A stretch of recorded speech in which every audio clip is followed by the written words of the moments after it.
Bonjour! Pour le projet de capsule de sensibilisation, mon équipe et moi-même avons eu l'idée de créer une fausse compagnie.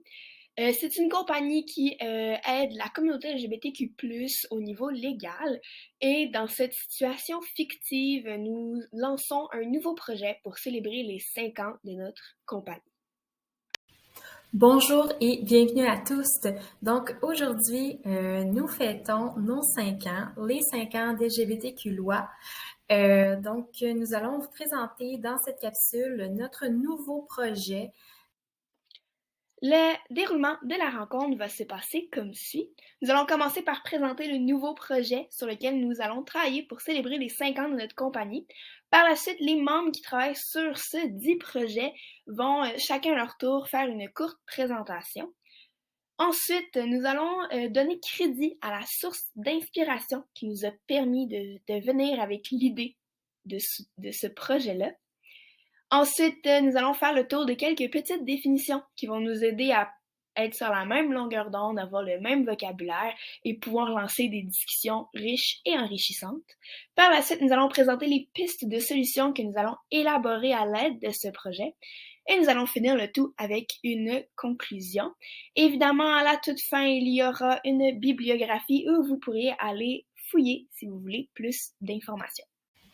Donc aujourd'hui, nous sommes fiers de vous présenter le nouveau projet de LGBTQ Loi portant sur l'aide judiciaire aux polyparents que nous allons vous présenter dans les prochaines minutes.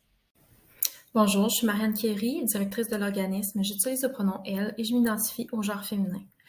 Je pense que j'ai eu par le passé des idées préconçues concernant les polyfamilles. Sous ces idées parfois conscientes et inconscientes, je crois qu'il se cache en fait une peur de l'inconnu. La justice a toujours été importante pour moi et je crois que cette communauté vit encore beaucoup d'injustices au Canada et partout ailleurs dans le monde. C'est pourquoi j'ai décidé d'être une alliée. Bonjour, je m'appelle Marc-Antoine Francoré, je suis l'attaché de presse de l'organisme. En tant que cis homosexuel, j'utilise le pronom il. Ce qui m'interpelle personnellement dans le sujet de la pluriparentalité, c'est qu'avec l'équipe, on se rejoint dans l'idée qu'on doit rompre avec la binarité dans les relations amoureuses. On le sait, ça relève au final d'une construction sociale. À mes yeux, ça va de soi que quiconque devrait pouvoir vivre ses relations amoureuses comme il ou elle ou il l'entend. Le double standard auquel se butent les couples homosexuels dans le processus d'adoption, qui est beaucoup plus exigeant, est comparable, à mon avis, au mur qui se dresse devant les trouples ou les personnes en relation polyamoureuses qui aspirent à être parents à 3 ou à plus. Je suis conscient par contre que ces personnes ont d'autres plafonds de verre à briser. C'est donc dans une volonté d'intersectionnalité en ayant le sentiment que ce combat se joue devant les mêmes instances, c'est-à-dire judiciaires et gouvernementales, que je me place en tant qu'allié pour soutenir cette cause.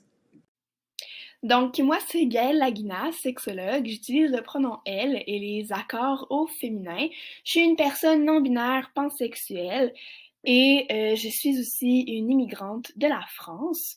Je ne fais pas partie de la communauté polyamoureuse, par contre, je suis une forte alliée envers celle-ci. Avant de me pencher un petit peu plus sur le sujet, j'avais beaucoup de questionnements, entre autres, sur le fonctionnement de la prise de décision, particulièrement quand un enfant était impliqué. J'avais de la misère à concevoir que plus que deux personnes seraient capables de prendre une décision où tout le monde était consentant, consentante. Par la suite, je pense qu'avec mes recherches, j'ai juste pu réaliser à quel point la communication était juste plus importante. Bonjour, je suis Mégane Mercier. Je suis une femme qui utilise les pronoms elle. En tant qu'avocate pour la communauté LGBTQ+, le sujet des polyfamilles m'était familier. Il faut aussi dire que ma propre famille élargie en comprend une. Cependant, quelques années plus tôt, il m'était d'une grande source de questionnement, d'idées préconçues par rapport, exemple, aux conflits et aux décisions qui se prenaient dans les polyfamilles. De plus, j'ai trouvé important qu'ils soient vus comme une famille dite normale et qu'ils puissent avoir les mêmes droits que les autres familles. C'est pourquoi je me considère alliée pour eux. Donc maintenant, d'où nous est venue notre inspiration pour notre projet? En fait, encore aujourd'hui au Canada, selon les provinces, les possibilités d'avoir plus de deux parents sur l'acte de naissance d'un enfant diffèrent. La première cause qui a vu une réponse favorable au Canada C'est passé à Terre-Neuve-Labrador et puis suite à la cause qui a été portée devant les juges, ils ont eu une réponse favorable, donc ils ont pu avoir plus de 2 parents sur le certificat de naissance de l'enfant, ce qui n'est pas encore le cas, par exemple, au Québec. Un autre exemple de polyfamille, c'est le cas de Yann, Jérémy et Alan, qui composent un couple d'hommes gays aux États-Unis. En fait, en 2017, ils s'étaient vus donner des embryons qui ont ensuite été mis au monde par mère porteuse. Ils ont donc demandé aux juges de les autoriser tous à figurer sur l'acte de naissance de leur premier enfant. C'était une étape très importante aux États-Unis pour les familles polyamoureuses. D'ailleurs, les 3 hommes craignaient que leurs enfants soient intimidés ou critiqués à l'école, mais ils ont réalisé qu'il y avait une grande acceptation, même auprès de leurs parents, qui leur posaient des questions, qui étaient intéressés de connaître leur histoire. En fait, au départ, ils ne pensaient pas obtenir ce droit, mais finalement, le juge a changé d'avis et leur a accordé l'affiliation légale pour l'enfant avant sa naissance. Yann a même écrit un mémoire à ce sujet après pour partager leur histoire et faire en sorte de montrer que c'est accessible, que c'est possible d'élever un enfant à 3, en disant même que l'amour, c'est le fondement d'une famille au final. Et nous, on est d'accord avec ça. Donc, pour être sûr que tout le monde part sur les mêmes bases et pouvoir avoir une discussion riche, nous allons faire la définition de quelques concepts importants pour la suite des solutions.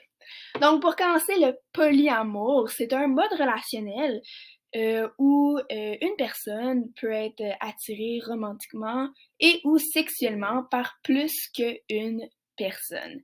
Il est super important de préciser que le tout se fait dans le consentement de toutes les personnes impliquées, donc tromper son sa ses partenaires ne fait pas partie du polyamour. Ensuite, le concept de trouble qui fait référence au mot couple où on parle d'une dyade. Dans trouble, on parle de 3 personnes qui sont dans une relation fermée. Par la suite, les familles polyparentales. Quand nous parlons de famille polyparentale, il faut qu'un des parents fasse partie, s'identifie au mode relationnel polyamoureux-amoureuse. Ensuite, pour la mononormativité, on parle d'une norme où il est considéré comme idéal d'être seulement 2 personnes en couple, fermées, sans jamais aller voir ailleurs. Donc cette mononormativité-là va faire beaucoup de pression aux personnes polyamoureuses. Ensuite, on a l'invisibilisation, où on va aller invisibiliser l'identité, la réalité et voire même l'existence, dans notre cas ici, des polyamoureux, amoureuses et des polyparents. C'est une forme d'oppression que nous allons chercher à combattre à travers nos solutions. Et finalement, nous avons la polyphobie, qui est de la discrimination et des violences faites aux personnes de la communauté polyamoureuse. Dans notre cas, ce sera plus concentré sur les polyparents et l'oppression sur laquelle nous allons nous focaliser à travers ce projet-là, ça va être la reconnaissance légale. Donc, avoir une absence de celle-ci est considéré comme de la polyphobie. Donc, d'être capable de rendre accessibles les lois parentales pour les personnes dans des relations polyamoureuses. Donc, par rapport à notre projet, nous avons certaines solutions réalisables sous 3 thématiques: conseils légaux, ateliers d'éducation et soutien politique. Les 3 seront abordés en piste de solutions que vous pouvez voir ci-bas. Donc, d'un premier point de vue légal, nous avons l'idée que, en fait, durant la cour, si d'autres polyfamilles se présentent, les autres avocats pourront utiliser la jurisprudence en disant que comme ça a été gagné une fois, ça pourrait gagner une deuxième, une troisième, une quatrième fois. Puis, deuxièmement, on aurait l'idée de la ligne téléphonique qui pourrait permettre de poser des questions judiciaires à les personnes qui auraient des formations diverses par rapport à cela. Puis, en fait, tout le monde qui appelle pourrait être pris en considération dans son entièreté. Donc, ça serait vraiment une solution idéale. De plus, d'un côté plus des ateliers d'éducation, nous avons déjà le Grimorial qui fait des ateliers de démystification de certains sujets et il pourrait aborder les polyfamilles en sensibilisant l'injustice vécue par ceux-ci. Donc, en continuant dans les ateliers d'éducation, nous avions pensé d'être en collaboration en fait avec des parents de familles polyamoureuses qui seraient volontaires pour venir faire des conférences dans le but d'informer des étudiants sur les préjudices causés par les lois. Et trouver ensuite des pistes d'intervention possibles, que ce soit au cégep, à l'université et même peut-être au secondaire.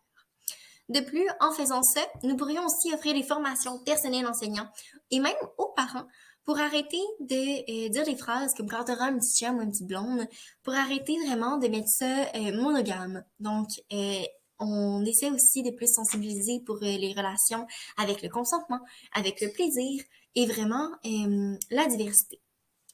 D'un soutien un peu plus politique, on prend en compte aussi que certains hauts placés, comme des députés, comme Blake Desjarlais, Randy Boissonneau ou Melissa Landsman, pourraient donner le courage, en parlant aux polyfamilles de se battre pour leur cause.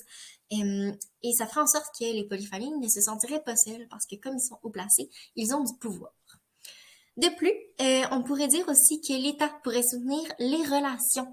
Donc, en fait, en faisant parler l'État par les publicités gouvernementales, on va vraiment prendre la masse et faire un portrait sain, diversifié des relations et donc emmener un dialogue, emmener à une plus grande acceptation sociale et à la normalisation surtout des polyfamilles et de la diversité.